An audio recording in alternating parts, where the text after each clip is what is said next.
आहे का आईच तर आम्ही चाललो अंग धुवायला तर अनुजला घेतला, अजून दोघांना जणांनी घेतला. मग तसंच निघलो, जेवलो, दुकानात गेलो, मस्त पाण्याच्या बाटल्या घेतल्या.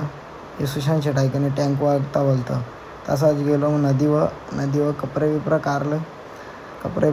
मग तसंच बसलो जरा तिथं. मग पाण्यानं डायरेक्ट जोर पाण्याने गेलो. मस्त पाणी गार होता, उतरलो पाण्यानं. पक्क पाय सटकत होतो, मली होती. तर आम्ही गेलो. मग आम्ही बघा कसं उलटा सुलटा पोहतोय. मग लगेच जोर नुसती जाम पाणी गार होतं. मजा आली फिट, जाम मजा केली आम्ही. आता हे बघा कसं बारीक परत मस्ती करतो. इकडे फुल कॅची बिची घे चालू होती. तासात निघलो आम्ही आता बाहेर निघलो. ते खायला बी लागलेलं, यांचा काही खाचा नादत नाही, हे नुसतं खाचान झालं. तिकडं दोघं जण गारी धुवायला बी लागलेलं. चला मग आता चाललो आम्ही घरी. टाटा बाय बाय, सबस्क्राईब करा.